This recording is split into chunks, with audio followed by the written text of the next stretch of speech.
I think the professional accomplishment I'm most proud of is having helped Corning grow globally over the last decade. So it was very challenging to come into the company, help build up telecom, help restructure the company, and I'm very, very proud of how we treated our employees during that time of need for both the company and for those employees. But the challenge we then faced to scale the company quickly and reach the growth opportunities that presented themselves to us in 2004 and 5 with LCD glass, heavy-duty diesel, fiber to the home was an enormous challenge to build out. We now have 10,000 plus employees in Asia, and at that point in time we had probably 2,000 to 3,000 employees in Asia. We had a small operation in Reynosa, and we now have upwards of 7,000 employees in our operations in Mexico.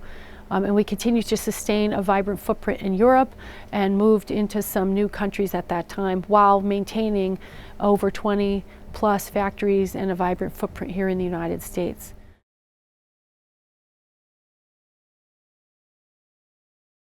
I think one of the things that attracted me to Corning when I joined in 2000 was its overall vision and mission, and the legacy of being one of the greatest institutions in American business, committed to research, science, development, etc. I think the second thing that attracted me was its real dedication and valuing of the individual. I happen to have 4 children, and when I joined Corning in 2000, I was pregnant with my oldest son, and he's now 16. And I always felt that both my professional and personal goals could be achieved here and were supported by the people I worked for, the people that I worked with, and the teams of people that worked for me. And I think it's a unique company that can do that for all of its employees. We don't prescribe what their personal and professional goals should be, but we seek to create an environment where we can win together. And we think in so doing, we get more out of people. They get to be their professional best, their personal best, and we see that play through into our high retention rates and high levels of employee satisfaction.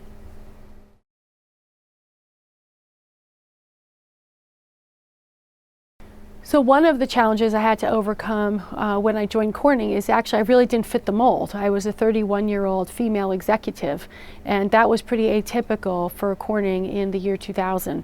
So I worked really hard to earn my keep, so to speak, and the respect of the people that I joined Corning to work with at that time, and I'm really happy to have been part of building up a generation of women that could contribute at that level.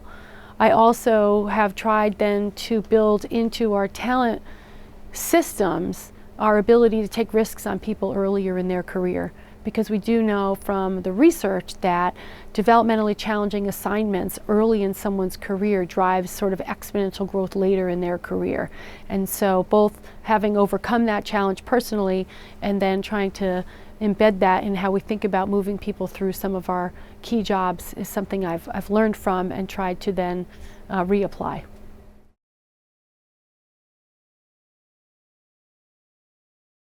First and foremost, be true to yourself and really reflect on what is it that you want, what is it that you want to achieve both personally and professionally. And then second, be willing to articulate that clearly and professionally to those around you or those who work with you, etc. And then I always tell folks, third, be really good at your day job, right? All of us succeed because we're good at what we do, we're either expert or highly proficient, and we deliver strong results. And then find a way to have fun and enjoy the people that you work with and love your work, because if you know where you want to go, you've shared that, you're really good at what you do, the rest will kind of fall into place usually.